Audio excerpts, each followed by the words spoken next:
What is going on, everybody? Welcome back to Guiding Keys, the story of Kingdom Hearts, presented by the Unlockables podcast. As always, my name is Eric.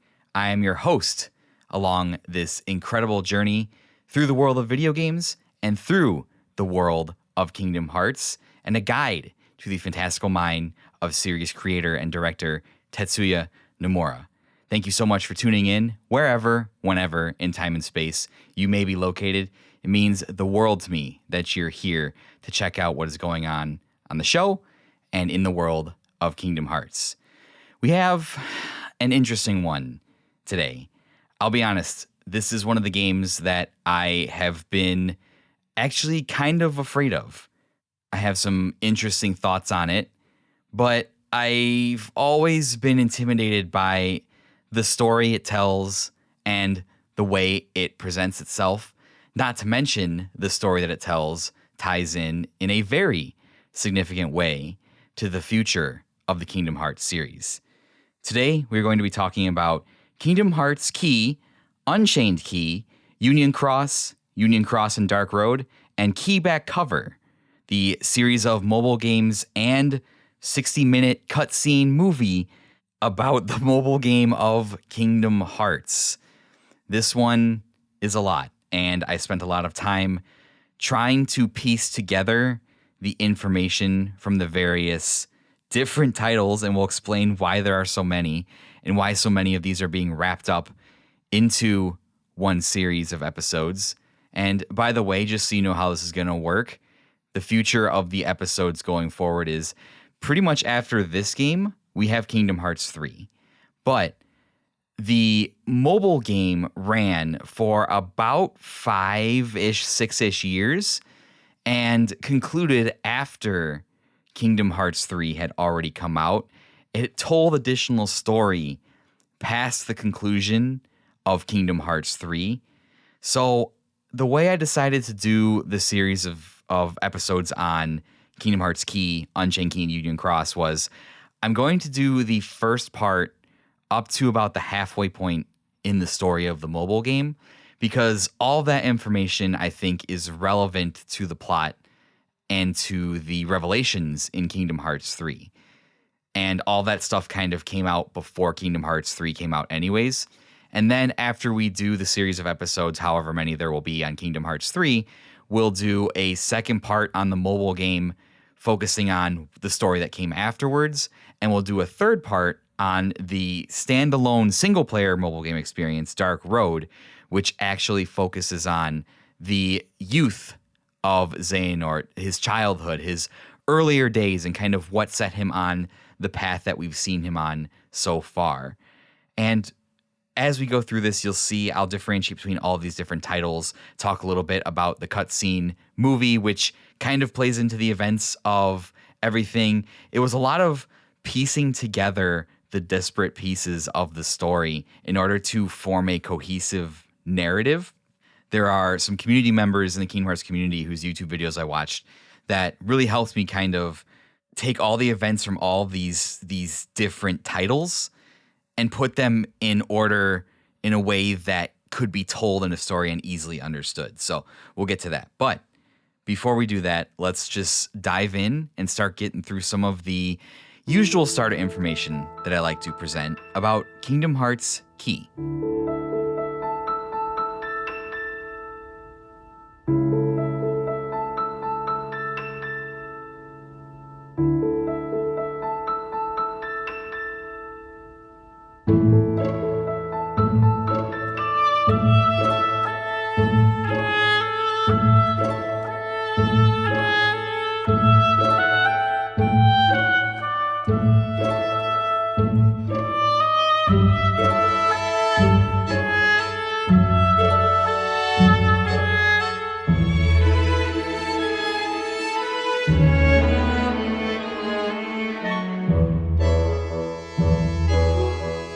Kingdom Hearts Key, which is spelled Kingdom Hearts with an X, pronounced Ki or Kai or Chi, as in the Greek letter, but we're going to call it Key because obviously Keyblade, the whole series of Kingdom Hearts, has to do with keys, right?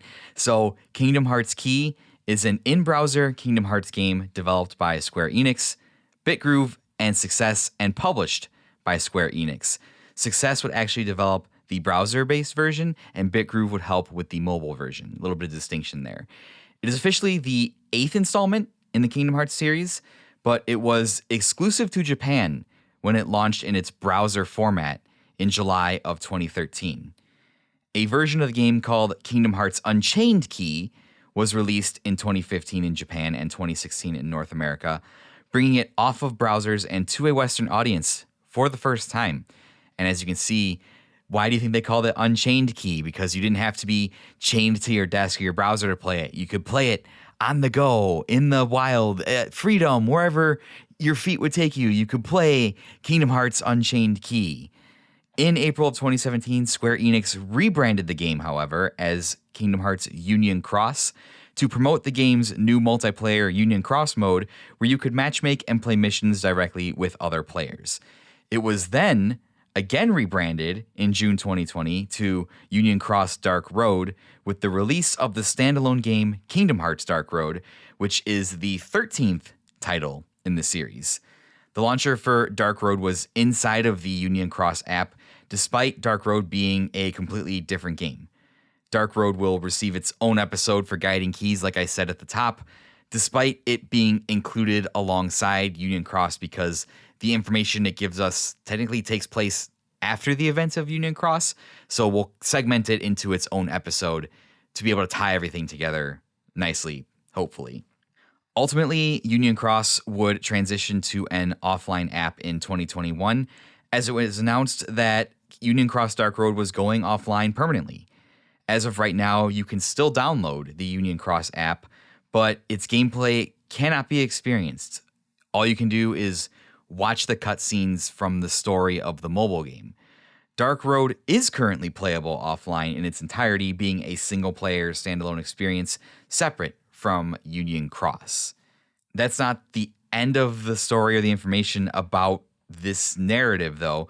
With the release of HD 2.8 Final Chapter Prologue Collection in 2017, there was a cinematic animated cutscene film included alongside HD Dream Drop Distance and 0.2 called Kingdom Hearts Key Back Cover that focuses on the events of the first half of the mobile game, introducing players who may not have played the mobile game to the key characters that are set up to play a significant role beyond Kingdom Hearts 3. Tetsuya Nomura would co-direct this game alongside Hiroyuki Ito, Satoru Imai, and Hisazumi Arai. Hironori Okayama would serve as producer, Yoko Shimomura and Tsuyoshi Sakito would return to compose the game, and Masaru Oka and Tetsuya Nomura would write for the game. And there's some interesting tidbits about the narrative and writing that we'll touch on when we get to development history. By the end of its life, up until today, Union Cross and Dark Road was available on most major smartphone OSs, including iOS, Android, and Fire OS. Now, for review scores, there aren't a lot of review scores from any of the major publications. The only kind of thing I could find was that it had a Metacritic rating of 70 out of 100 on Metacritic, and those are mostly from user reviews. Touch Arcade gave the iOS version 3 out of 5 stars, so there's not really a lot of review information around this game to gauge how people received it, at least people in the industry. It would go on to have a very dedicated player base because Kingdom Hearts fans are very, very dedicated to the series. From what I could find that was maybe written about it by professional institutions, it was praised as being welcoming to new players and for its chibi-style 2D gameplay, but it was criticized for a confusing user interface and menu systems, as well as its shallow gameplay loop.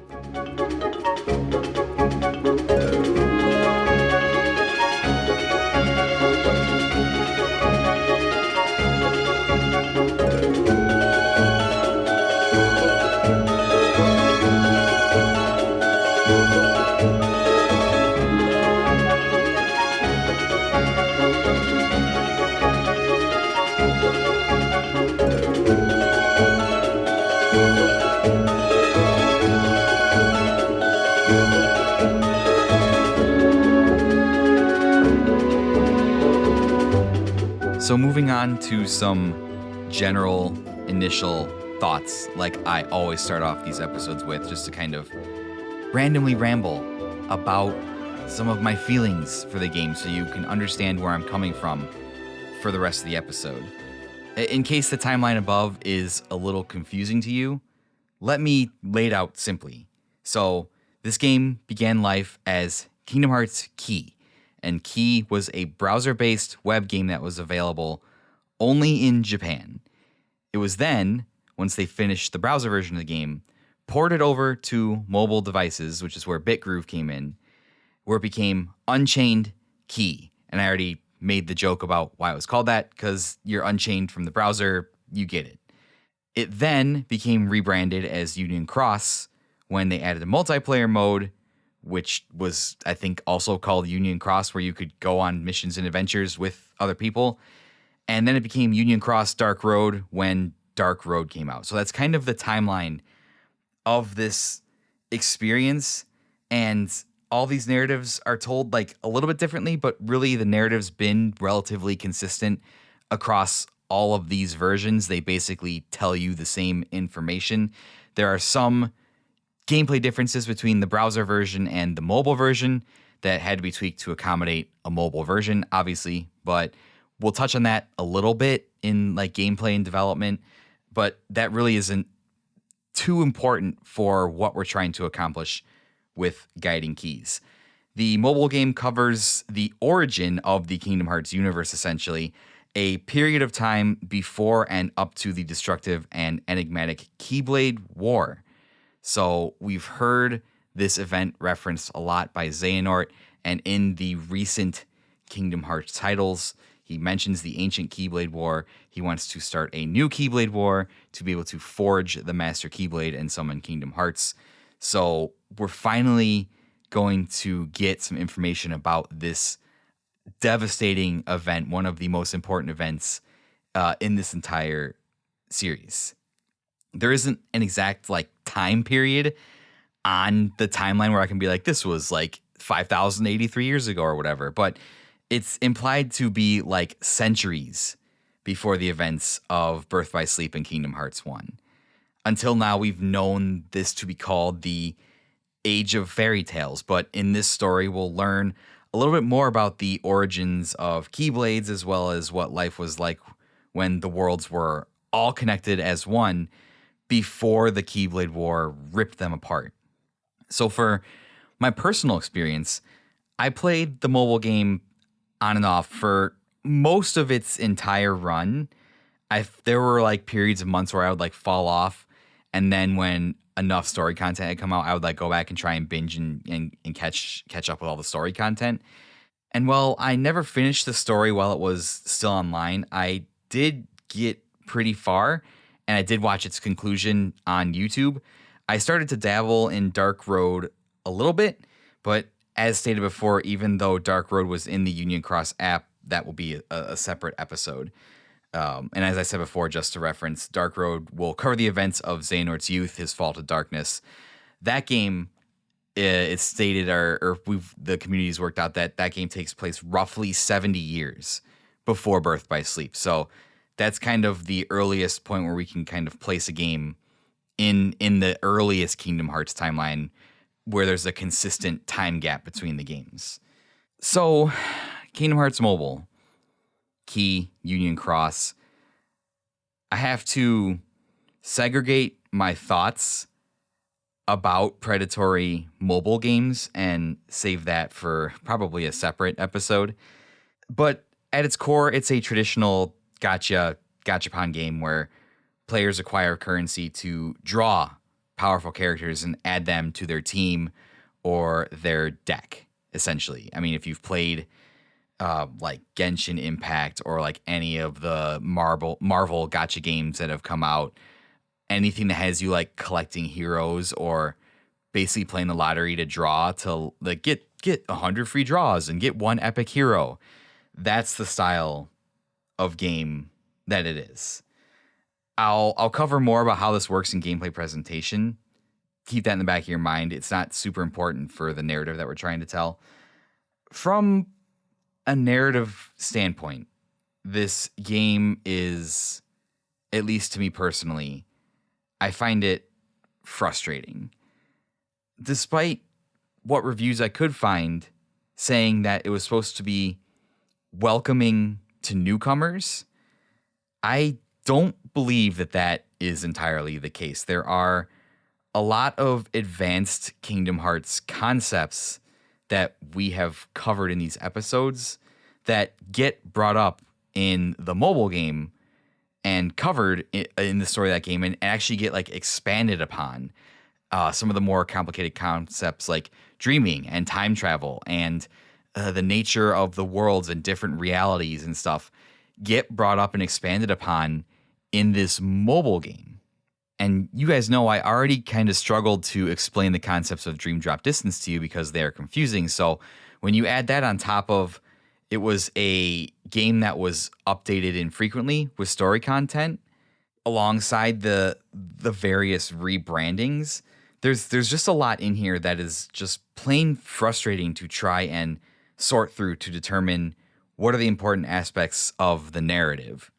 And this is even more frustrating to me because the lore in this game is essential to understanding the finale of Kingdom Hearts 3, and it sets up the new story arc in Kingdom Hearts 4, which is going to be called the Lost Masters arc. And we'll touch on that later once we get through Kingdom Hearts 3, that story that's being set up. But imagine a narrative-rich series like I've laid out for you, like Kingdom Hearts.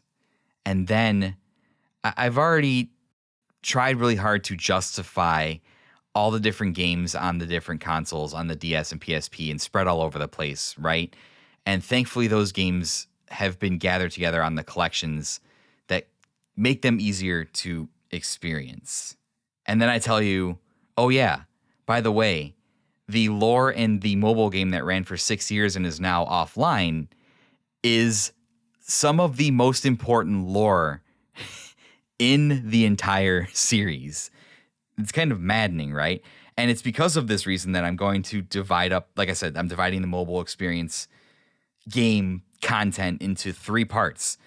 The first part we're going to cover here, the earliest beginnings of this story and the events that conclude with the cataclysmic Keyblade War. Part 2 will cover the events post Keyblade War and will conclude with the finale of Union Cross. And part 3 will cover Dark Road, Xehanort's youth and his eventual fall to darkness. So part 1 will come out before Kingdom Hearts 3, and parts 2 and 3 will come out after Kingdom Hearts 3. So what about, I mentioned Keyback Cover, a cutscene animated movie that kind of retells some of these events, right? I think this is a incredibly frustrating inclusion to the 2.8 collection, and I just kind of think its existence is frustrating as well because I think Nomura realized that people who didn't play the mobile game but wanted to play Kingdom Hearts 3 would be confused at the story elements and concepts he was trying to use and set up for the next story arc. Like, I'm not kidding you guys. The mobile game is foundational to the future of the series, to Kingdom Hearts 4. And while I think the movie is impressive in its own right, like, it looks fantastic, it's wonderfully animated, the voice acting and all that stuff it's a really good product. But I don't think it communicates enough information in its 60-minute runtime, and it really stops short of the Keyblade War happening, and it leaves you with questions that I feel are important to Kingdom Hearts 3 and beyond, and that's frustrating to me. Where this gets even more interesting is, at least from my point of view, kind of doing my own research and watching videos and stuff, is that Keyback Cover and Union Cross are telling much of the same story, but from different points of view. So when we're going to go through and try and piece that together, I'm not going to differentiate and be like, and then in Keyback Cover, this happened. And then in Union Cross, this happened. I'll just kind of put all the events together in order to build a grand narrative instead of jumping back and forth between them. I'll touch on them separately in gameplay and presentation, but once we get past that and I'm telling the story, I'm not going to differentiate between any of the different versions. I'm just going to line up the events, and I wrote out my best interpretation of when things were kind of happening simultaneously. I feel like talking about the events in this way and ending it where I'm going to, up to the Keyblade War, I think that ties in nicely with Kingdom Hearts 3 and where that story ends up. Because the conclusion of Union Cross and Dark Road, that didn't happen until a couple years after Kingdom Hearts 3. So once Kingdom Hearts 3 and Remind DLC came out, there was additional stuff that was elaborated upon in the mobile game when they kept going to try and set up, Kingdom Hearts 4. This was at the time too when they were working on like Final Fantasy 15, and 15 tried to do this shit with like a movie and a mobile game and all this other stuff too. And I've been pretty hard on 15 because it really focused on making it like this media empire out of like one game instead of like focusing on what that game would be. They couldn't see the forest through the trees type of thing. It's not exactly a one-to-one comparison here. Like the same thing isn't happening between 15 and Kingdom Hearts. But I cannot excuse Kingdom Hearts for it entirely, especially in a series that continues narratively from game to game, that has continuity from game to game. My main issue boils down to this. For the numerous episodes and hours I've put out of guiding keys and talking about Kingdom Hearts, I've never really ranted at all about this game. If you are a longtime listener to the show, you know that I'm one of the most positive motherfuckers on the internet about any game that I play. And I don't genuinely like to rant or crap on games because I genuinely, for the most part, don't have like negative experiences when I play video games. There are very few that I can think of that I just absolutely hated my time with. I'm going to rant here. So this is a game, right, that is covering one of the most important events in the entire series. And it's been alluded to as this gigantic thing for like 3 or 4 games now. The Keyblade War. The Keyblade War. It's been talked about in such mystical and mysterious ways. And you're just like, the Keyblade War, a conflict so destructive that it destroyed the world we knew it as and rearranged it. It's basically responsible for the current world order. You visit the Keyblade graveyard and see the keys of thousands of dead wielders that litter the battlefield, that stick into the ground, that mark the point where they fell. An event so devastating, so awful, so indescribably destructive that it tore the realm of light asunder. An apocalyptic event in a Disney Final Fantasy crossover game. One of the darkest events that's alluded to that led to the death of thousands, if not hundreds of thousands, of Keyblade wielders and destroyed the world as we knew it. An event like that should be told in the grandest and most serious way possible. And this is the way you choose to tell that story in this disjointed mobile gacha game.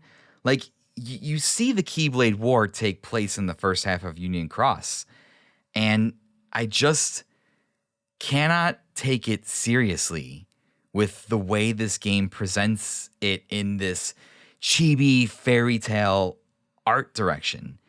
This is the way you wanted to tell the story of the most pivotal event in basically your entire universe like this?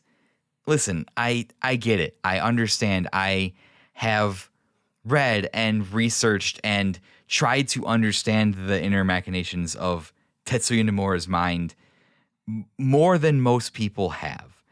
And I understand that this story would lend itself to a social mobile gacha style game that would ultimately lead all the players to fight against each other in an apocalyptic battle that destroys the world. I just have a problem with it being presented this way, and it's so incredibly frustrating that these events played out like this. And I just don't really understand it. And this is coming from a guy that spent hours and hours and hours.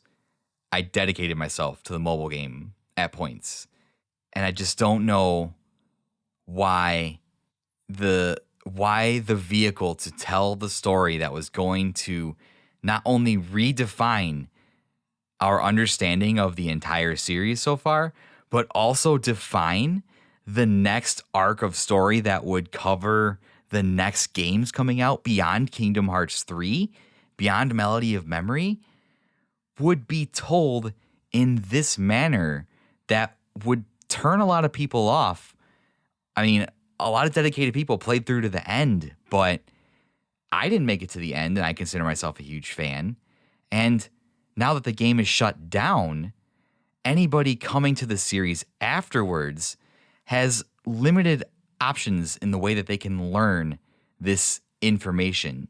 You're basically stuck with downloading the mobile game and watching a bunch of very text-heavy cutscenes, a lot of text-heavy cutscenes for hours to understand the story, or you watch back cover, but I don't think back cover is an accurate representation of the information you need to know to understand the conclusion of Kingdom Hearts 3 and understand what we've been shown of Kingdom Hearts 4 so far. I don't think that's adequate unless Nomura is going to do something that helps make this information digestible in 4. My main issue is, how do people experience this information now? And that's my main issue. You're either watching a compilated YouTube video of someone explaining it to you, reading hours of text-heavy cutscenes, or watching back cover, which is only a small portion of that overall narrative and is not expanding upon the complicated concepts that they begin to use even more in Kingdom Hearts 3 and Melody of Memory. So that's my main issue with the mobile game. And I'll talk more about it as I tell you guys the story. And as I tell you guys the story, you'll see what it's setting up and you'll understand why this frustrates me. At the risk of rambling on, let's check out some gameplay and presentation.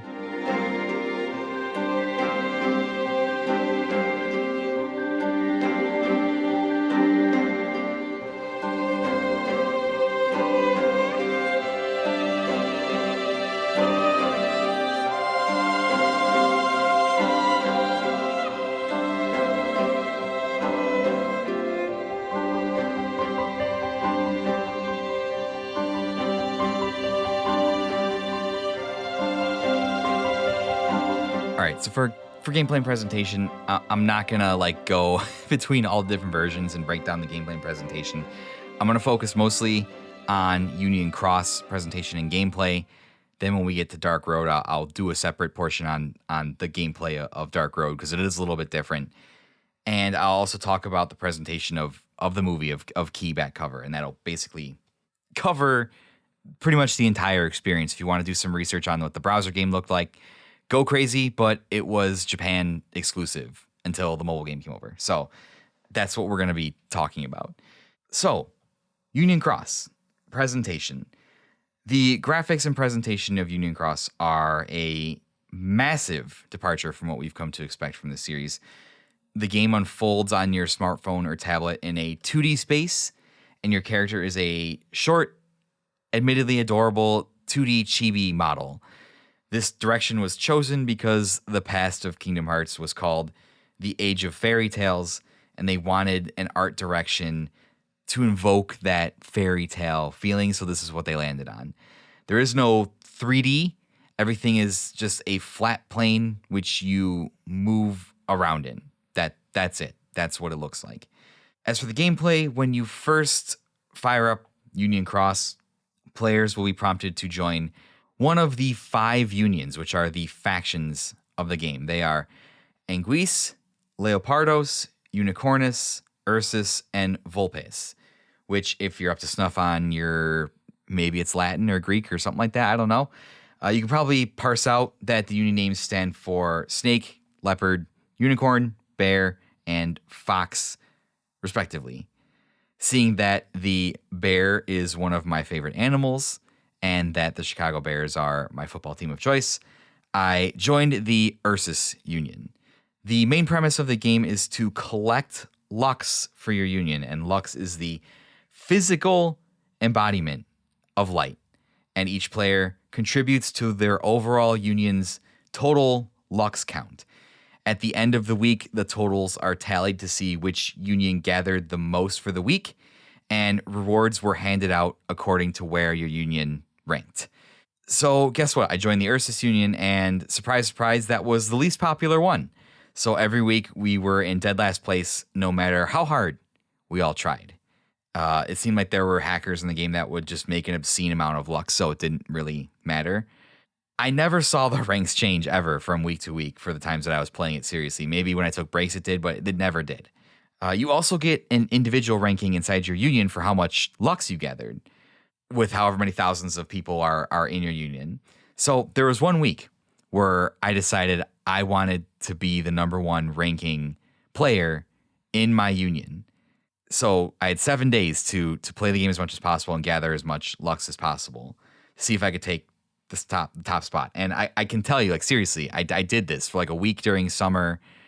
By the time I played for 7 days and played almost 10 hours every single day with special events going on and raids where I could gather a lot of Lux, the best I could manage was 15th in my entire union. 15th. Playing 7 days a week, like 10 plus hours a day, easily. The best I could manage was 15th overall, which, listen, I'm pretty proud of that in a sick kind of way, because 15th overall out of thousands of people in my union is like pretty cool. But the people that were above me in the rankings had like millions of more Lux than I did. And I was just like, I don't know how this is possible. Even if I had played for like 24 hours a day, 7 days a week, I wouldn't have made up the difference at all. So cheaters completely ruined that aspect of this game for me. You gathered Lux just by playing the game. You could undertake story missions in the various Disney worlds. There was a Coliseum where you could fight increasingly difficult waves of Heartless to climb the leaderboard. There were usually daily events that focused on different aspects of the game, and raids where members of your union would all work together to do global damage to a boss to try and bring it down. A multiplayer mode was added later on, named Union Cross, henceforth the name change where you can matchmake complete missions with other players. The gachapon aspect of the game is how you attack in all of your missions or whatever you're doing. You use the in-game currency to summon medals, which are the collectible characters. You can have a set number in your Keyblade at a time, and they enable you to attack, basically. And the medals are just like, oh, it's a Sora medal, it's a Kairi medal, it's a Heartless medal, it's a whatever. Any of the characters or things from Kingdom Hearts could be a medal of some kind. And all the medals had a special that could be performed by depleting your special gauge. These range from devastating attacks to healing to a bunch of other stuff in between. Each medal also had like a color affinity, like red, blue, and green, a nature, light and dark. Different Keyblades boosted different colors and natures, so part of the strategy became building sets of medals and Keyblades to maximize power and overcome challenges. You could also gather avatar coins and unlock stuff in the shop to customize your avatar. As I said, all this takes place on a touchscreen unless you were able to play the browser version, but I never played it. I was never able to play it, so the mobile game is my only experience. So honestly, if you've played any kind of gacha game, Genshin Impact, Raid Shadow Legends, Marvel Strike Force, Star Wars Galaxy of Heroes, you basically understand how this draw mechanic works. Or you know the ads where you're like, get 70 free draws, idle heroes, or all that stuff that's been burned into your head on YouTube ads. That's basically what this game is. Now, on to key back cover. And as I said before, key back cover is a essentially 60-minute CGI animated feature film that tells the events of basically the first half of Union Cross, but from a different perspective. So in the mobile game Union Cross, you play as your character, and you see events play out from basically your perspective. In key back cover, you see the side of the story from a different perspective, people that I will elaborate on more during the story portion of the game. The main conflict in key back cover that ties into Kingdom Hearts 3 and the future of the series has to do with an individual called the Master of Masters, or Mom, as he's lovingly referred to by the community. More on him later, but he basically watches over the world. He forges or comes into possession of a weapon called the Keyblade. He trains 6 apprentices. He makes 5 of them the leaders of the various unions of the game. He gives the 5 of them a copy of his Book of Prophecies, more on that later, and secretly assigns them all a role they are to fulfill.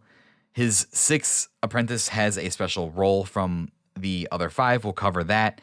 And keyback cover has to do with the Master's disappearance and the subsequent struggle between the 5, who are known as the Foretellers, as they discover that like one of them is meant to be a traitor, and that this impending disaster of the Keyblade War is like rapidly approaching. Well, you get snippets of this information in the mobile game. Back cover tells this side of the story more cohesively, although by the movie's conclusion, we don't really get any definitive answers. We never discover the identity of the so-called traitor or see the Keyblade War play out. The movie stops literally just before those events and those answers kind of play out. While this is supposed to give you the knowledge you need to understand the conclusion of Kingdom Hearts 3 and maybe the setup for 4, like I said above, I'm not entirely sure that it does. I mean, I understand what they were going for, and I get that the story arc for KH4 and beyond is going to be a mystery. That's just how Nomura operates. But again, this I cannot stress this enough. This is the story that sets up the next major arc in the series, and you get it revealed to you in a mobile game and incomplete/confusing movie. Can't stress that enough. But in terms of presentation, the movie does look pretty good. It looks like it was also made with the help of Unreal Engine 4, and Unreal Engine 4 looked fantastic. So it's visually impressive. All the character models and details look really great. And there are a lot of small details to things if you pay attention, like patterns on the leather coats or the fabrics or the detail of the keyblades. I felt the voice acting was pretty good. Shout out to my boy, Travis Willingham, for playing one of the union leaders. Absolutely killed it. I believe Ray Chase plays the Master of Masters. So, yeah, there's some really, really great voice acting in there. But other than that, I don't really have much more to say on that end because I'm just going to devolve into rants about how I don't feel this adequately conveys the information that it needs to convey. So with that being said, let's move on to development and story.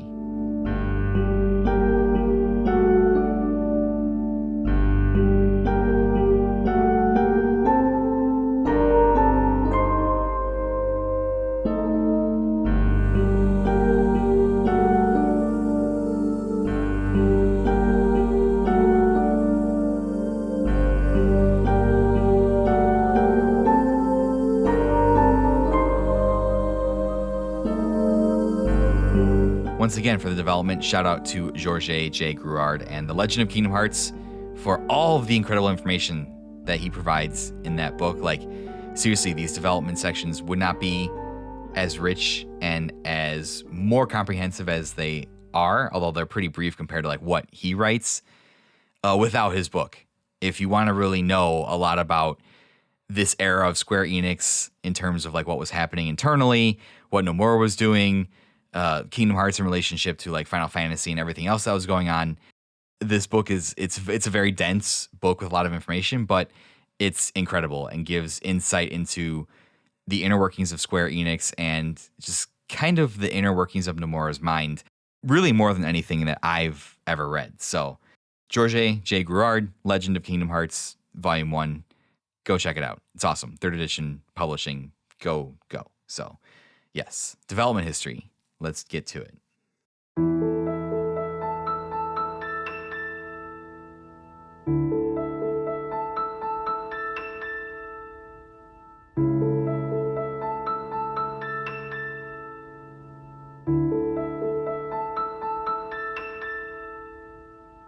The origin of Kingdom Hearts Key is probably what you would expect. In the early 2010s, Square Enix was looking at alternative business models it could incorporate to diversify its revenue streams. The one they landed on that is responsible for the creation of Kingdom Hearts Key were free-to-play browser-based games. Square already had a few of these out in the Japanese market, such as Sengoku IXA and Final Fantasy Brigade, and the numbers were promising enough for them to increase their commitment to these types of games. So naturally, since Nomura was working on everything else, management began to approach him about doing a free-to-play game based in a browser. Never one to say no to a fresh idea, Nomura began working on the project with a small team of advisors that included Tetsuya Kondo and Masaru Oka. The idea was to create a free-to-play social game in the world of Kingdom Hearts that would of course include battles, Disney worlds, and a scenario. In the initial conception stage, the story was not intended to tie into the main story of Kingdom Hearts. As planning got underway, there were challenges to consider due to a much more limited medium. The game had to run efficiently in an internet browser, so Nomura came up with the idea to have the game be reminiscent of a children's book, with a colorful 2D animated style. They decided this art direction would line up perfectly with the very beginning of the Kingdom Hearts universe, which had been referred to in the other games as the Age of Fairy Tales.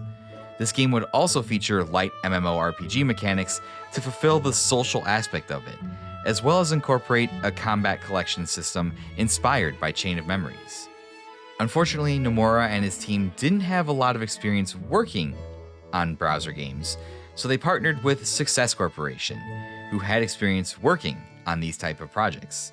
We don't know much about the development work Success did on the original browser version of Kingdom Hearts Key, but that wouldn't be as consequential as the decisions that Nomura and his team made on the direction of the game overall.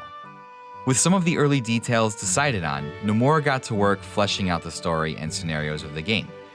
One of the earliest additions made to the game was that of Chirithy, a cat-like Dream Eater spirit that would serve as the player's guide and companion. He based Chirithy off the Scottish Fold breed, Nomura's favorite breed of cat. Also, as a consequence of starting to work on Kingdom Hearts 3 at the time, Nomura just couldn't help himself and started to tie the narrative of the mobile game and Kingdom Hearts 3 closer together.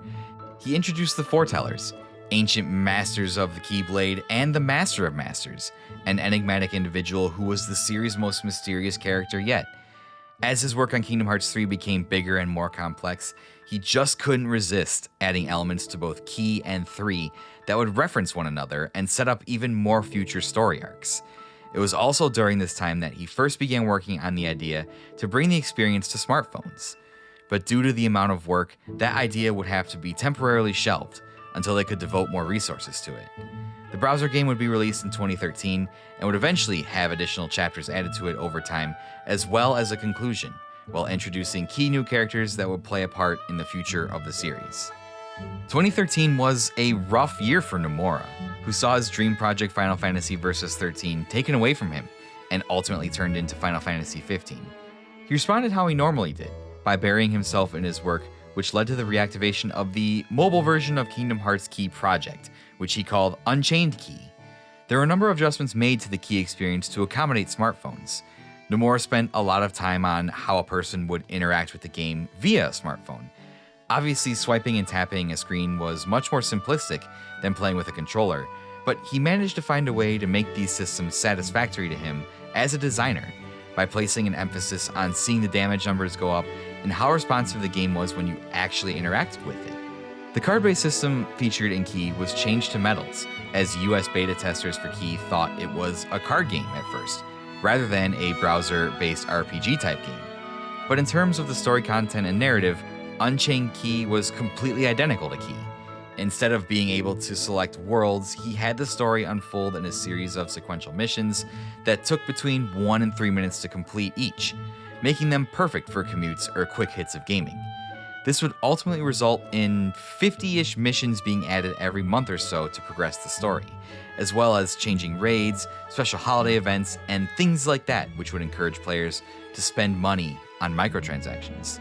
Developer BitGroove would help with the development of the mobile Unchained Key, and the game would be released in Japan in 2015 and North America in 2016. Finally, Western fans could experience the critical parts of the story they felt they had been missing. The game would be continually updated with story and gameplay content pretty consistently, being rebranded to Union Cross when a multiplayer matchmaking component was added, until it was announced that online servers for the game would close down in 2021 at the conclusion of the story. You'd still be able to access an offline version of the app, which would enable you to view all the cutscenes from the game, as well as play a single-player component which was added into the app called Kingdom Hearts Dark Road, which followed the events of Xehanort's younger days. Union Cross had a dedicated player base till the day it closed, and its closure is still lamented amongst fans to this day.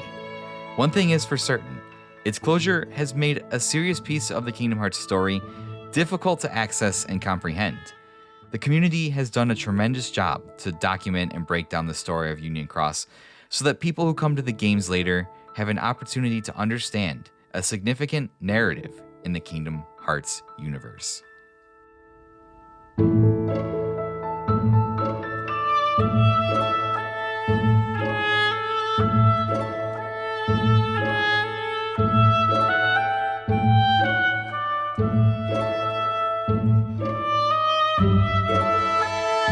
Alright, so that concludes our development history on the series of Kingdom Hearts mobile games and the cutscene movie, I suppose.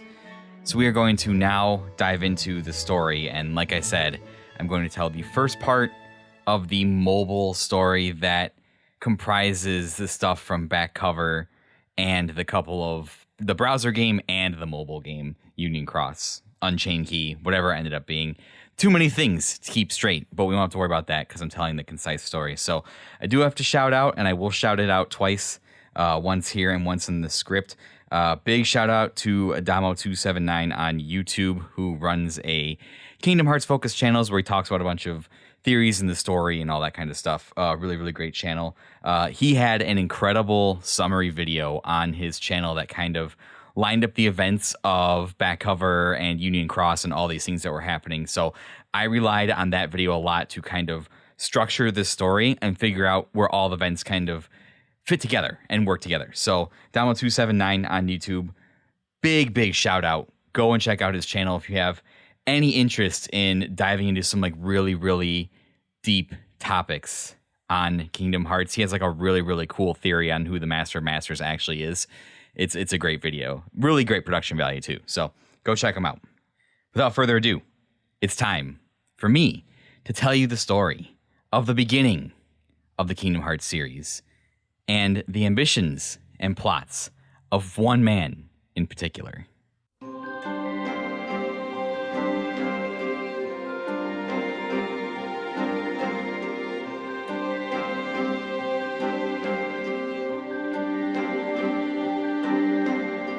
At its core, Kingdom Hearts Union Cross was a live service gacha mobile game designed to undoubtedly fill Square Enix's desire to have a successful gacha-style game that people would want to spend money in. But it also served as a vehicle, one that by which the mythos and universe of Kingdom Hearts would grow. Union Cross retroactively sets the stage for the events that would come to a conclusion in Kingdom Hearts 3, as well as setting up the next narrative arc that would begin in Kingdom Hearts 4.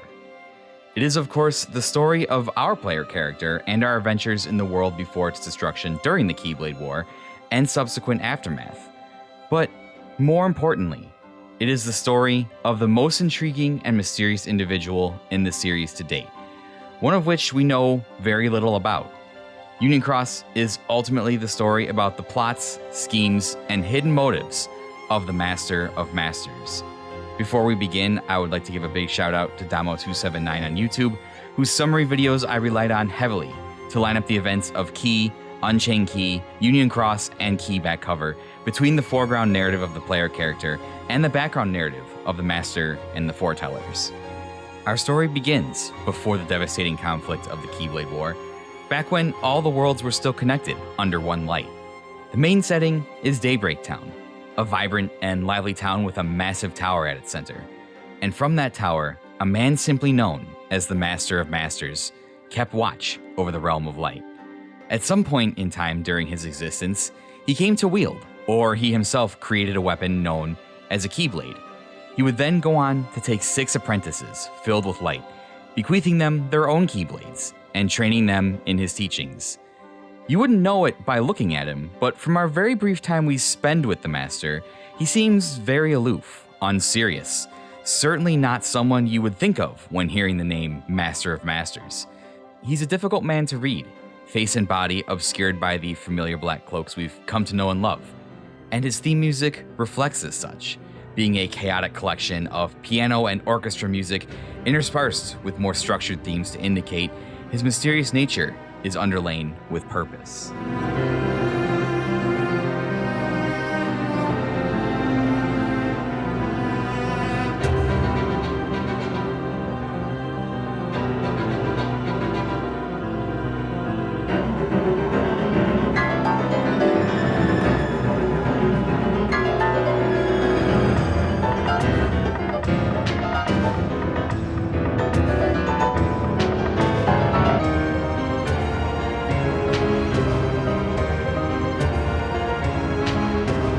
In time, the Master elevated his apprentices to the rank of Master as well, and they would come to be known as the Foretellers. These 5 Keyblade Masters wore long flowing robes, and each donned a different mask of an animal. There was Ira, who wore the mask of the unicorn, Ased, who wore the mask of the bear, Gula, who wore the mask of the leopard, Envy, who wore the mask of the snake, and Ava, who wore the mask of the fox. To each Foreteller, the Master gave a secret role, a job they were to perform, which we will elaborate on in a moment. In addition to their role, they were each to form a union, recruiting the children of Daybreak Town to be Keyblade wielders under their chosen Foretellers banner. As part of these unions, the children were to go out and gather Lux, the physical manifestation of light in the world. These unions and roles would, according to the Master, keep the balance of power between the 5 Foretellers, preventing any one of them from becoming ambitious and rising above the others. To aid the Foretellers in their leadership of the world and unions, the Master gifted each of them an item called the Book of Prophecies, a tome that foretold the events that were to come in the world. Now, I'm sure you already have many questions. Book of Prophecies, isn't that what Maleficent was looking for in Recoded? And there are 5 Foretellers, but you mentioned 6 apprentices. Why, yes, dear listener, you would be correct, and that is incredibly perceptive of you. Remember, he gave each of his apprentices a secret role. Well, the 6th apprentice, Luxu, who was not made a Foreteller, was given the most important role of all. The Master gave his own Keyblade to Luxu, bidding him to carry it. This Keyblade is familiar to us. It is a dark, jagged, and wicked-looking sword emblazoned with a bright, piercing blue eye at its tip. This is the no-name Keyblade, the very same Keyblade we've seen Master Xehanort use in the series so far.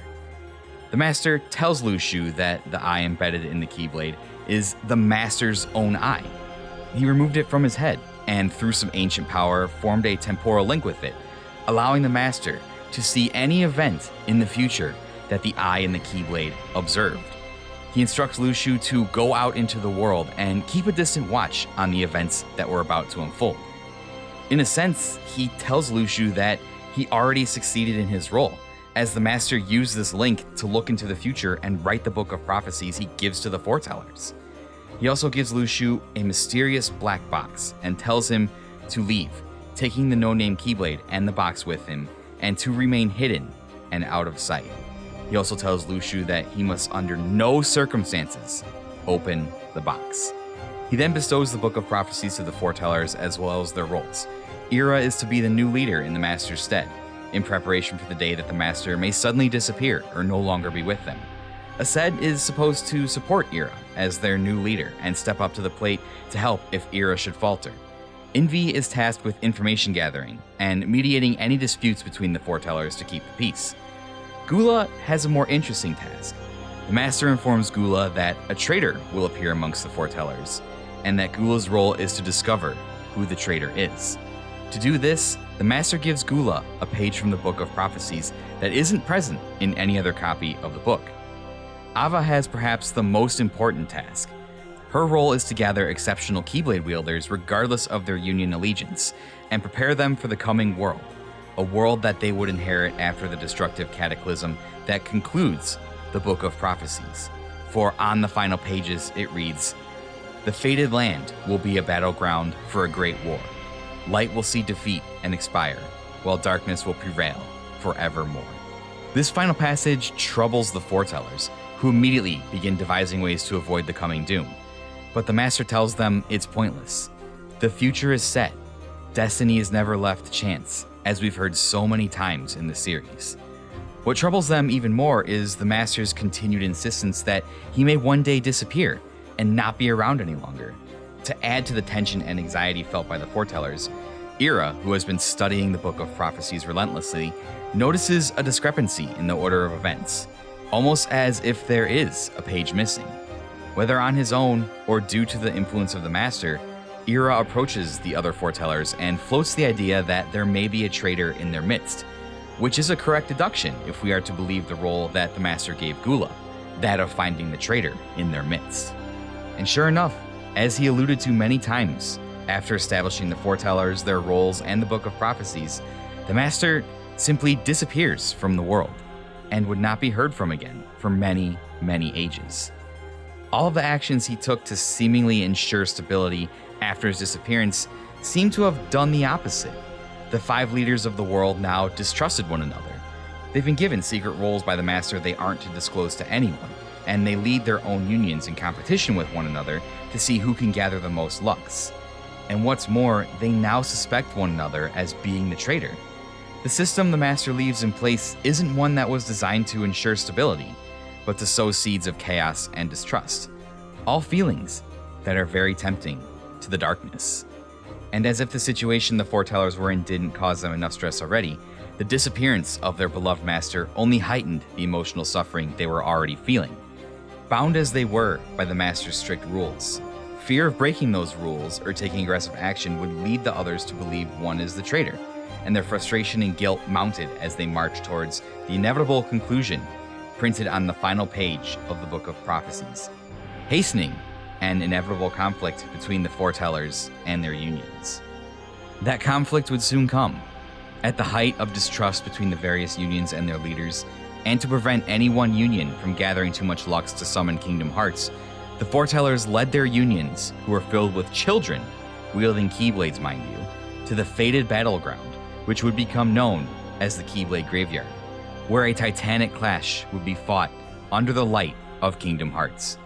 Whether this was intended by the Master or not, we aren't certain yet, but on paper, his plan seems to have failed spectacularly, ending with the destruction of the world as we know it and the deaths of every participant in the Keyblade War. Well, every participant, that is, except for us, the player, our player avatar that we play as during the events of Kingdom Hearts Union Cross.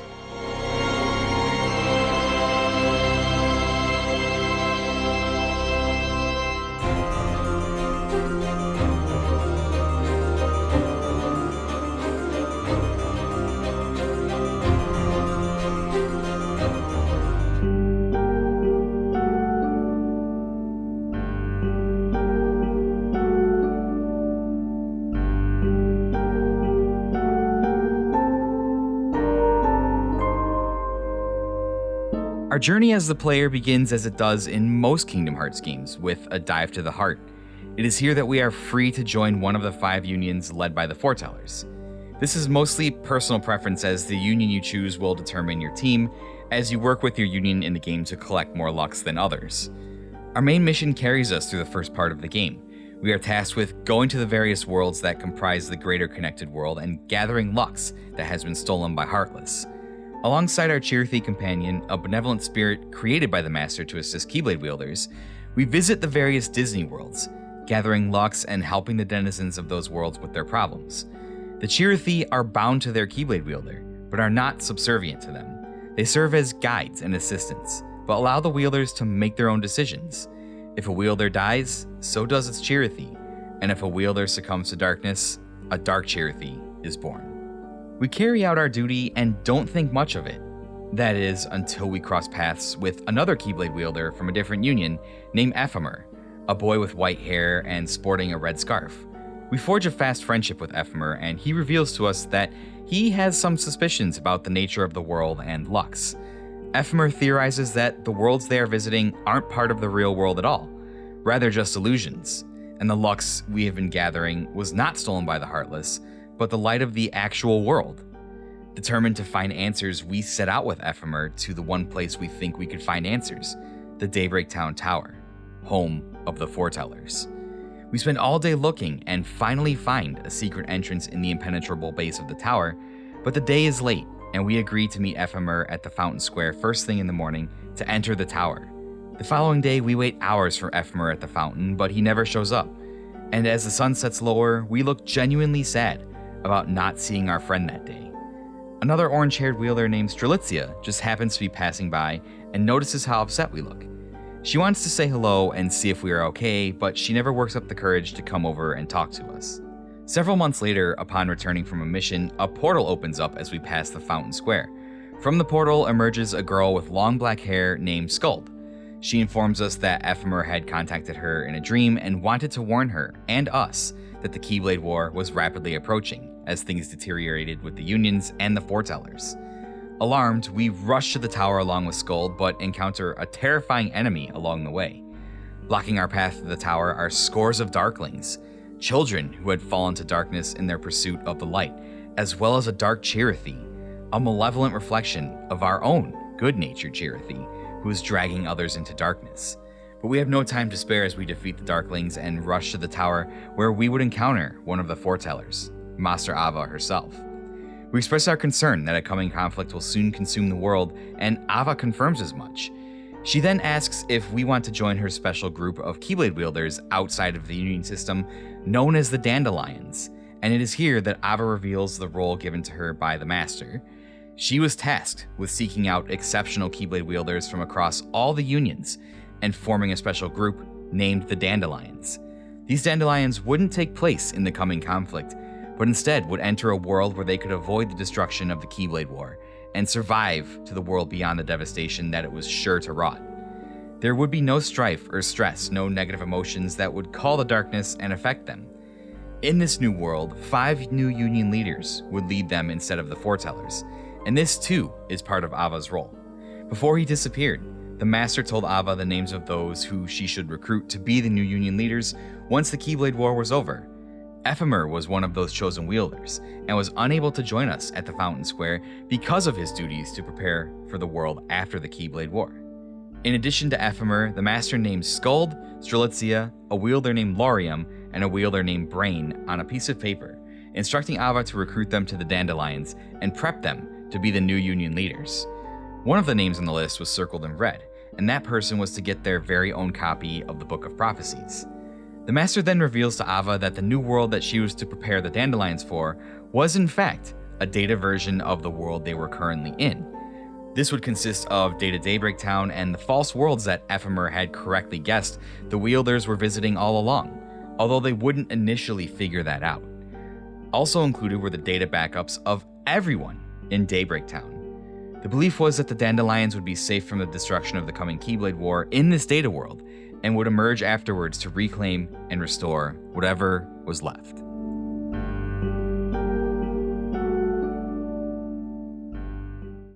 So, you're probably wondering, why all this subterfuge?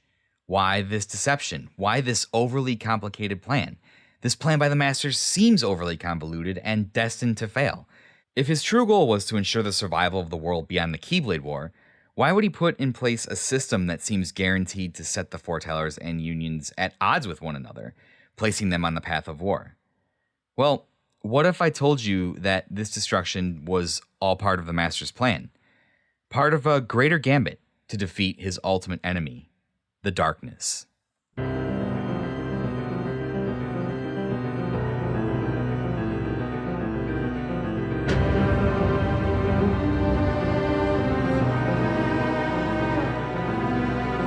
The Master is old. Not in the sense of age, but in the sense that he's been around a long time. But you wouldn't guess that by listening to the way he speaks. He sounds rather young. In fact, to go back to the Master's origins, at least what he reveals of them, we have to go back to before our current time, to an era of the conflict between light and darkness. During this time, a young boy who would grow up to become the Master of Masters lived among other beings of light, living individuals who were the embodiment of the light itself. These beings of light were in constant conflict with their bitter enemies, beings of darkness, for darkness and light are opposite, forever locked in a state of constant struggle. During this conflict, beings of light and darkness were able to physically attack one another, killing each other's physical bodies. This was the state of this war for a long time until there was a fundamental shift. The forces of darkness underwent a radical plan, giving up their physical bodies to reduce themselves to an existence without form, becoming the dominating force we know the darkness as now. This means that they could never truly be defeated, since now they lacked a body. Even more terrifying, the darkness could now infiltrate and take over the hearts of beings of light, stripping them of their identity, their will, and their dignity. The downside to this drastic move by the darkness was that eventually their free will, along with their ability to think and plan, would diminish. They would lose their sense of self, transforming into entities that could act only on instinct. They could, however, delay this inevitable loss by inhabiting the hearts and bodies of other individuals, and hearts brimming with negative emotions were the natural targets. Naturally, 13 of these formless darknesses existed, able to retain their thoughts and emotions by taking over countless bodies. This shift had devastating consequences on the beings of light, and as the young Master of Masters grew up, he watched countless allies, friends, loved ones succumb to the darkness, one after another, killed in horrible and humiliating fashion. In their formless and undefeatable state, it seemed that the darkness's victory was all but assured. But the Master survived, and as he grew into a man, he devised a plan that would require an indescribable amount of sacrifice and suffering to defeat the 13 darknesses. So what does the Master's plan have to do with the current structure he set in place with the Foretellers and the Unions? Well, the plan consists of multiple complicated parts. First, the Master trained 6 apprentices with pure hearts of light, making 5 of them Foretellers and Union leaders.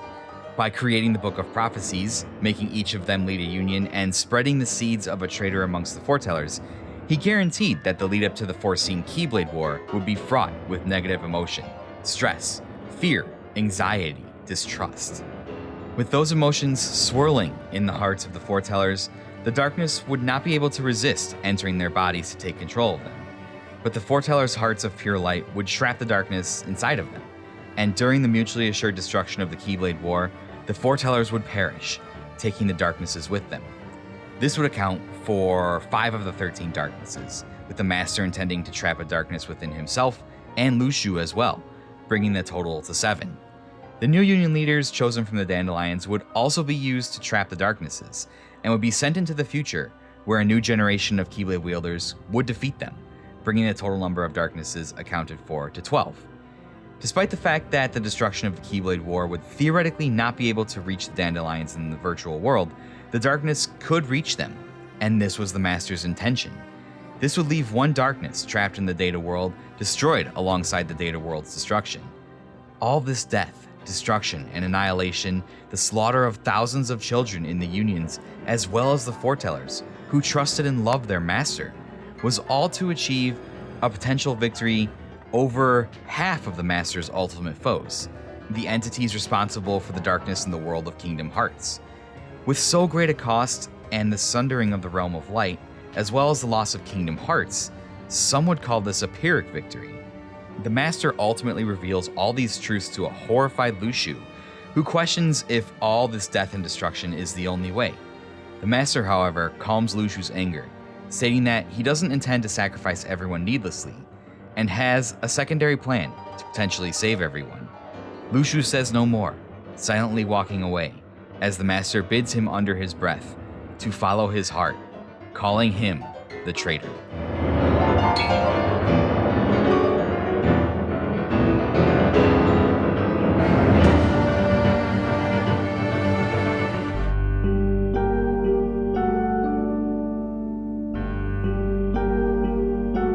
Back to our character and the lead up to the Keyblade War.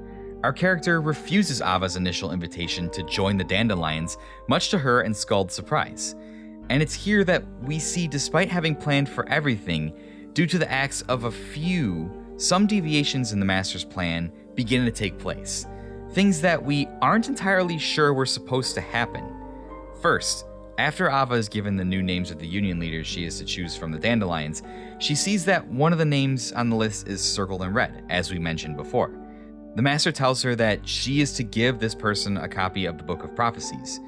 We don't know whose name is circled, but in a scene that follows a little later, we see that Ava has chosen to give the book to Brain, an intelligent and perceptive individual, as his name suggests. We know based on this scene that Brain was not meant to receive the book, but Ava explains that she chose to give it to him just on the off chance that small deviations from the destined path could have any effect on the future that was rapidly approaching. Meanwhile, in Daybreak Town, as tensions continue to rise, the girl Strelitzia, a dandelion that would be one of the 5 new Union leaders, search frantically for our character. She was desperate to convince us to join the Dandelions and escape the coming destruction. Strelitzia enters a building that is dimly lit as she searches, when suddenly she is confronted by a young boy who murders her and takes the copy of her Green Union Leader rulebook. We can tell by the scene that the young boy had been possessed by one of the 13 Darknesses, and plans to infiltrate the new Union leaders after the Keyblade War to ruin the Master's plan, which it apparently has knowledge of by seeing a peek of the Master's Book of Prophecies. As Strelitzia lies dead on the ground, the young boy emerges from the shadows, and we get a look at his face. It is the face of someone familiar to us. The face looks just like Ventus. Lastly, in one final apparent deviation from the Master's plan, just before the Keyblade War takes place, Ava tracks down and confronts Luxu, who, going against the Master's wishes, reveals the Master's entire plan to her. Ava is shaken to her core, questioning everything, and the last thing we see in this scene is both Luxu and Ava brandishing their Keyblades. We don't know what the end result of this clash is or its significance, for these events are not revealed to us. But it does reveal that ultimately, because of his actions, Luxu is the traitor, going against the Master's commands to stay out of the events that were to come and observe. By confronting Ava and divulging the truth to her, he explicitly disobeyed his Master. Tensions boil over in Daybreak Town between the Foretellers and their unions, and at last, the day arrives as the bells toll to herald in the cataclysmic Keyblade War. The Foretellers lead their unions to the fated battleground, a place we would come to know as the Keyblade Graveyard in games to come. Here, a titanic clash unfolds as untold numbers of wielders, most of whom are children, raise their Keyblades against one another. We take place in the battle, opting to stand with our union rather than escape with the Dandelions, and end up fighting incredibly difficult battles against each of the Foretellers who aren't our union leader, including Ava, who also takes part in the war.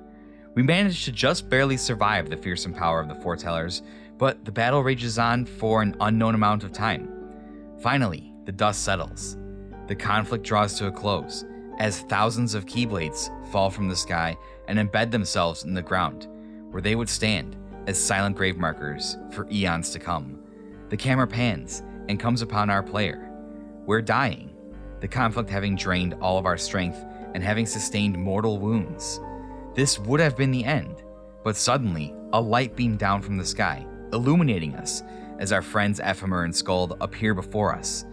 They had been awaiting the end of the war in the dream world as instructed, and emerged to enter the new world as they were promised. They arrived just in the nick of time, saving us and sending us to the data world with the rest of the Dandelions. This didn't come without cost, however, as a traumatic event and transferal to the data world would cause us to lose or repress our memories of the devastation that we had been a part of. The first part of the Master's plan seemed to be successful, with none of the Foretellers surviving, but there were slight deviations in his grand design. Luxu betrayed his trust, revealing the truth to Ava. A boy named Ventus, possessed by one of the darknesses, killed one of the new Union leaders, Strelitzia, infiltrating the ranks of the Dandelions. This story continues beyond the Keyblade War, but for now, we will bring it to a close here, with the events of the Keyblade War having just concluded. We shall see if the deviations in the Master's plan have any effects in the future, and perhaps we will come to learn more about the mysterious Master and just what his end goal truly is.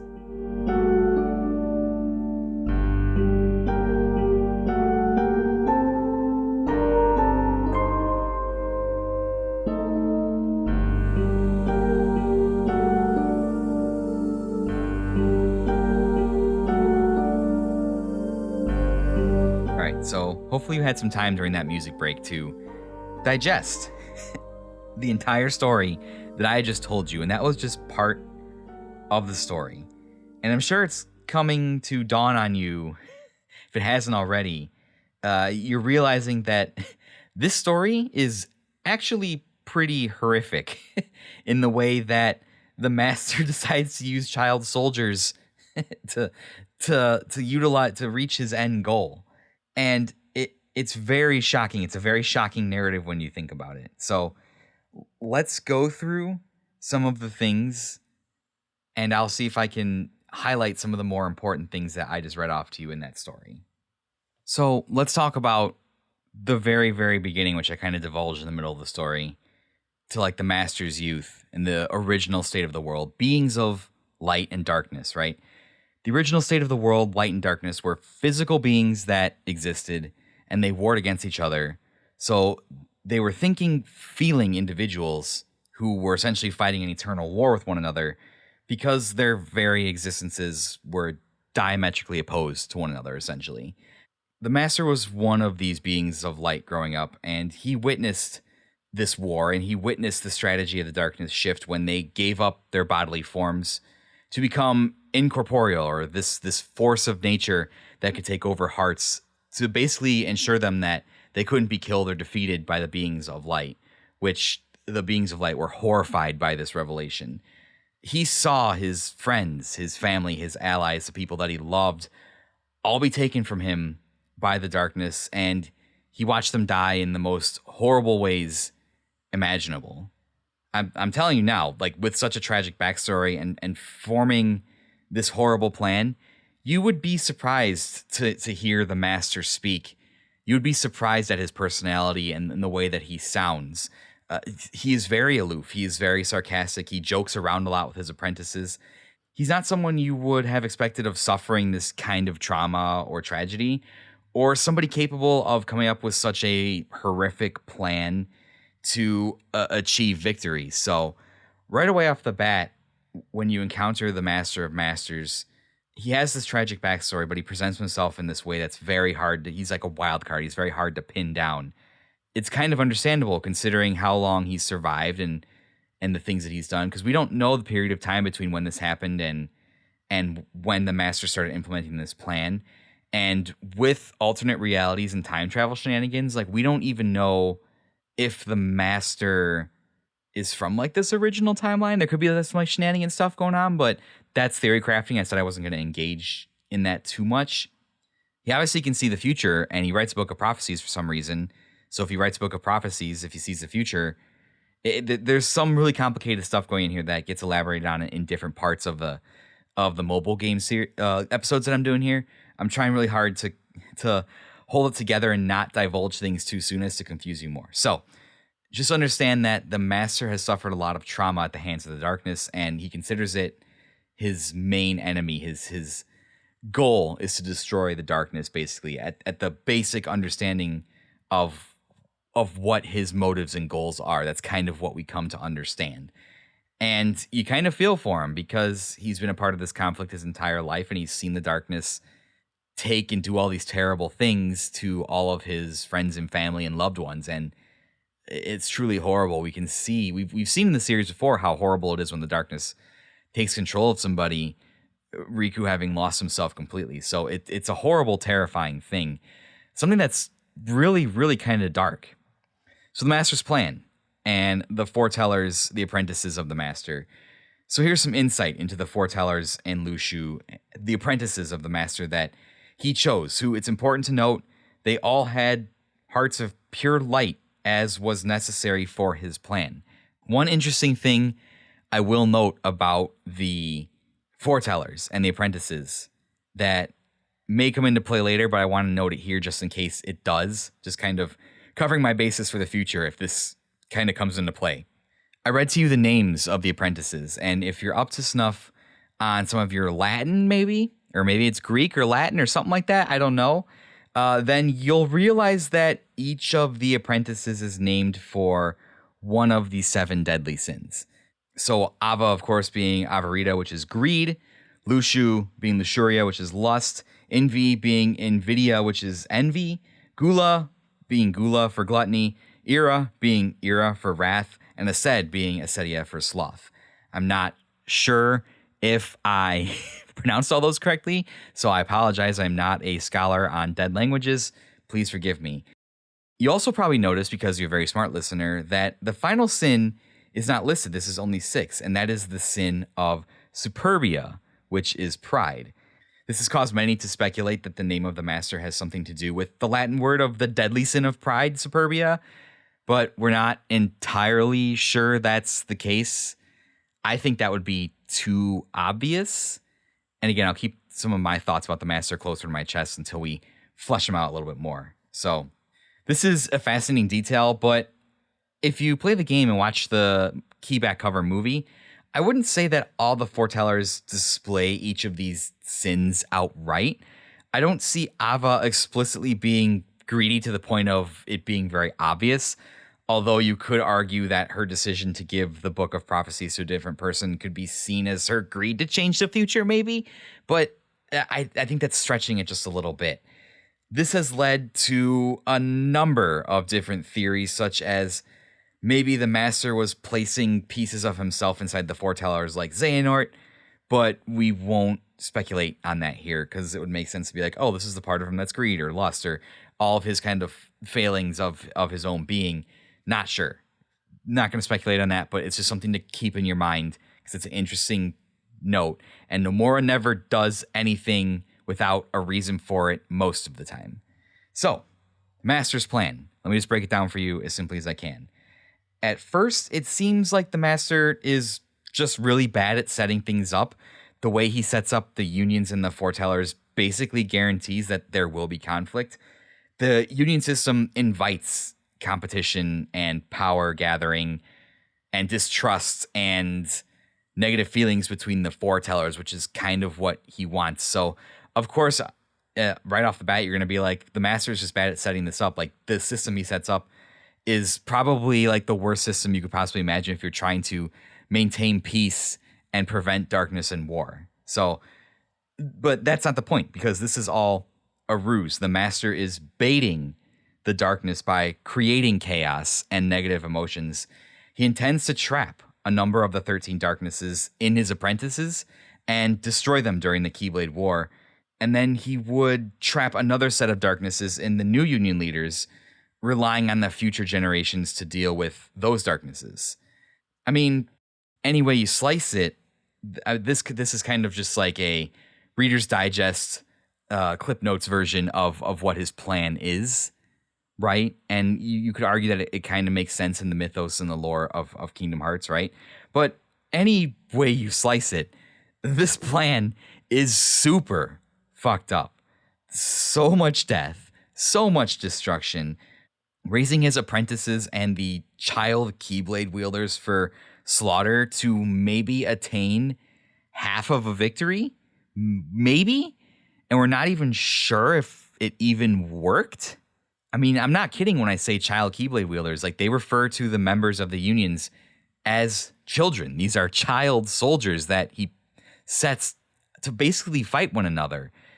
I'm sure some of them are a little older, and the Foretellers are adults, but you could make the argument that a lot of the participants of the Keyblade War were child soldiers, and it's very, very fucked up to think about. It's a very, very dark concept for a game like Kingdom Hearts, if you think about it, because it does deal with like dark concepts, but usually in a more lighthearted tone, not to the point of child soldiers killing each other.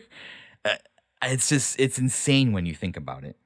Another interesting thing too is like before all this happens, like the master alludes to it happening, but he also like alludes to the fact that anytime he's like talking with his apprentices, he's telling them, you have to know this, and I'm setting this up this way in case one day I disappear. I might disappear one day, and you guys have to take over and take care of everything.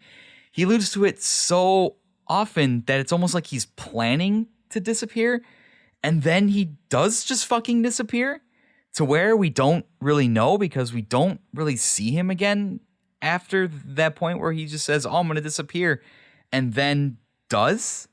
So it's just very weird the way he plans everything out. And it's very complicated. And this is all communicated to you in a mobile game. And it's kind of stupid. I'll vent on that later. But this is kind of his plan. And Luxu is the one who is supposed to survive, who is meant to survive to observe things with the Master's Keyblade, who has the eye in it that he can see future events. So obviously Luxu succeeds if the Master is able to write the Book of Prophecies, which is kind of like a future paradox thing because he already writes it and then sets Luxu on his path. But if Luxu hadn't succeeded, then the Master wouldn't be able to write the Book of Prophecies. And it just kind of creates this loop that's really confusing if you think about it. And also, if the Master's able to see into the future and the Book of Prophecies is like meant to happen, what would that, like Destiny's never left a chance. So it's like you're seeing in the future. So obviously he would see if his plan succeeded or not, unless he's found a way to break the whole Destiny's never left a chance thing, which will kind of come into play in Kingdom Hearts 3. So keep that in the back of your mind, because you're probably just thinking, why would he write a Book of Prophecies if it's just tells everybody that everyone will die in the end, and then it kind of self-fulfills itself and there's nothing anybody can do to avoid it, right? Part of it was to trick the darkness because he let the darkness see a peek of it. It was part of a longer gambit, but we'll see that in the next parts where we kind of see that the Master's gambit kind of extends into the data version where all the dandelions are. Like he foresaw stuff a lot further out than we know. And part of this was to like trick the darkness, and part of this, it's almost like part of the stuff where people fail or like are traitors or don't do what they're supposed to, were also kind of intended by him. So it's very clear that the Master sees the bigger picture than any of us. And he's kind of been pulling the strings and set everything up. And these reverberations can be felt all the way through to the current Kingdom Hearts games into the where we are with Sora and everybody, because we're not sure how, but somehow Xehanort comes into possession of the Master of Masters Keyblade with the eye on it. And that's like a really, really significant. So somewhere along the line, Luxu was to pass this Keyblade down. So Luxu passed this Keyblade down, and it eventually arrived at the hands of Master Xehanort. Somehow, we're not sure, but that draws a direct connection from Luxu to Master Xehanort. Also something to just kind of keep in the back of your mind. Okay, let's talk about our player, the avatar, our roles, and our survival of the Keyblade War, right? There's some significance to the player in the game that is revealed near the end of the story, which we won't get to today. As of this point, the character is a reflection of the player. It's really just a vessel that you experience the story of the game through. And it kind of just focuses on our characters just goofing off in Disney Worlds, collecting Lux and stuff like that. The actions of the player right now, up until this point, are kind of a secondary concern. The major plot that is important right now is the story of the Master of Masters and the Foreteller and the Master's plans. That more directly affects what we're going to be talking about in future episodes, like more immediately. Not that the stuff with our player isn't important, because there will be some important stuff that happens. So the reason why I ended it where I did was this was kind of what we knew going into Kingdom Hearts 3.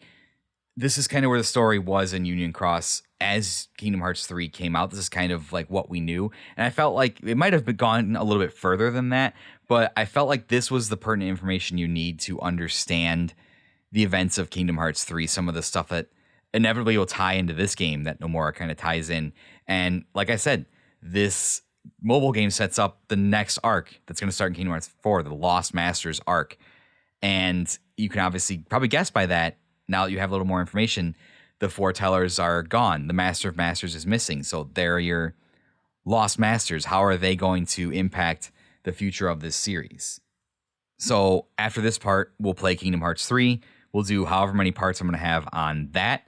And then we'll come back to the mobile game and talk about the conclusion of Union Cross, and we'll talk about Dark Road. The new Union leaders being Ephemer, Skull, Brain, Laurium, and, as we know, the imposter Ventus, as well as our character, have a big role to play in the future of this story. But like I said, we'll cover that at the conclusion of Kingdom Hearts 3. These are just some of the major lingering questions for you to keep in the back of your mind. If you're playing along, if you're trying to understand the story up until this point, some of the things you should be asking yourself to kind of just keep a mental checklist, looking for that information as you play the games forward. Why did the Master of Masters disappear, and where did he go? Was the Master's initial plan successful? Did the Keyblade War destroy the Foretellers and the darknesses they harbored? Did the Master intend for several events to go off script, such as Luxu telling Ava everything, Ava giving the book to someone else, Ventus being possessed by a darkness and killing Strelitzia? Did he foresee those things happening and intend for them to happen? We're not sure. What happened to Luxu, and where is he now? How does he pass on the Keyblade through eons where it ends up with Master Xehanort? Was this meant to happen? What is the Master's true goal? He has this plan to defeat the darkness, but his motives and methods seem to be all over the place. He's sarcastic and jokey, but comes up with such a fucking diabolical plan to achieve victory, which involves the sacrifice of his apprentices and untold numbers of child soldiers. The Master, he's ultimately responsible for everything. The Keyblade War, the shattering of the Realm of Light into the way it is now, the disappearance of the true Kingdom Hearts. What's even more funny is that Kingdom Hearts and the one true Keyblade aren't even really mentioned or relevant in this tale yet. While the Unions may have thought the purpose of the Keyblade War was fighting over Light, Lux, and Kingdom Hearts, its true intentions was a machination of the Master. And that is what is really important to remember. If it turns out that the Master of Masters is our ultimate adversary in the next story arc, that's terrifying to think about, because yes, Xehanort went to pretty extreme lengths to try and summon Kingdom Hearts and achieve his goal. He's going to some pretty extreme lengths, but this is on a whole nother level. This is a being who seems to have manipulated all of the events in the series so far and uses a diabolical conflict to achieve his end goal. And you have to remember too, he seems to have some ability to like see the future. So is he guiding events to the point where he can win an ultimate victory? Is his seeing of the future allowing him to change events or guide the events to a certain outcome that he desires? We're not sure. All we know is that his plan seemed to go off. There were some deviations, and we're not entirely sure if it was successful or not in the way he intended. But with the way he was able to set things up and kind of set the pieces on the board, it seems that he would know things that were going to happen beyond the war and things that deviated from his original plan. So there's a lot of manipulation. Like, as much as Xehanort manipulated things behind the scenes in his saga, the Master is manipulating things over ages and eons to achieve a goal. And whether or not this is the only way to achieve this goal, we're not sure. He can see the future, apparently. And if Luxu was there, that Keyblade was there to see how the events unfolded, then he was able to set things up the way he needed to in order to achieve his ultimate goal, or to change the outcome towards his ultimate goal. We're not really sure. With those questions asked, as I did in my general thoughts, I wanted to voice just a couple of frustrations I have with Union Cross. Not with the narrative itself, because I think the story is really great, and the Master of Masters is one of the most compelling and mysterious characters ever depicted in a game. The issue is, how it is presented. Again, as I mentioned in my general thoughts, this plot of the Master and all the stuff going on is very dense. It's very tangled. It's very convoluted, and it's incredibly important. It is the foundation for the next arc of storytelling in Kingdom Hearts, a series that is about to wrap up an arc that has some confusing storytelling in it. This may be some of the most important plot since Birth by Sleep, and it is delivered in a mobile-style gacha game over the course of years. And now this service is shut down. You cannot play Union Cross anymore. You can download the app and watch the cutscenes, but like I said, there are a lot of dull, bland, unexciting cutscenes to get through in order to get this plot out of it. Keyback cover doesn't get nearly this detailed, focusing more on the squabbles of the Foretellers, not informing you about the overarching sinister plan of the Master. It's not adequate for fans, and now a big part of the future of Kingdom Hearts is fragmented and difficult to understand, requiring watchings of lore compilation videos and scanning Reddit threads and forum posts to even begin to speculate what the future of the series could hold. If this mobile experience is going to set the stage for the next arc of Kingdom Hearts storytelling, this is not an acceptable way to do this unless you want to try and piece together the events through a mountain of text-based, heavily exposited cutscenes and the keyback cover movie. You're going to have a bad time. Basically, what I'm trying to say is this. It's like, why would you choose a mobile game to convey this story that sets the foundation for the next major story arc of the series? I don't get it. I don't get it. And I understand it was never planned or intended to be this way, as we talked about in the development history and the stuff up above, as we talked about before. But Nomura can't help himself. And I respect Nomura a lot, but I don't agree with the decision to lay the foundation for the next story arc of Kingdom Hearts, which seems to be incredibly fascinating with all the stuff around the Master and the Foretellers going on, in a fucking mobile game. And I'm sorry if anyone that listens to this, if you're in the Kingdom Hearts community, again, I'm genuinely super positive about all these things. And I'm definitely positive about the story and narrative being told here. I love it. The Master of Masters has captivated my imagination for the last 3 or 4 years. And this story around the Foretellers and how diabolical this plan that he's come up with is the kind of sicko Nomura shit that I eat for breakfast. Like, it really is. I just don't like that they chose to deliver it in this format, in this mobile style game, and in like a movie that I don't think does an adequate enough job. To whereas if people just wanted to watch keyback covers so that they could understand the connections that go from this part of the story to Kingdom Hearts 3, I don't think that's adequate enough. And it's very frustrating.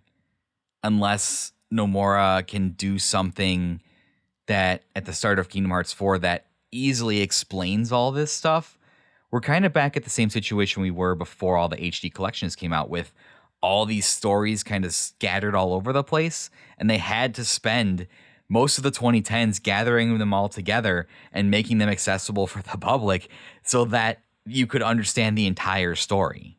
And here we are with the same kind of situation with Keyback Cover and Union Cross and Dark Road. The way it's presented is frustrating to me. I guess that's what I'm trying to say. And for the sake of ranting and rambling, again, I am the most positive person on the earth about this series. You've very rarely heard me during this Guiding Keys adventure rant and express my frustration this way. This is something that really, really frustrates me. And I just wanted to lay it all out there so you guys can see that I don't just let this series have a pass for things, right? There are some things I let it have a pass for just because of my nostalgia, but this is not one of them. And this frustrates me very, very deeply. But with that being said, we've laid out a crazy story that we've told in the first half of the Kingdom Hearts mobile experiences.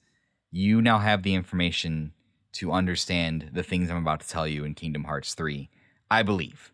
And I will do my best to make sure I tie those things in to this episode and the stuff I've already told you. We're moving on to Kingdom Hearts 3. Finally, finally, it's been a really long time coming, and I've really been looking forward to it because Kingdom Hearts 3 is a game that I've only played one time.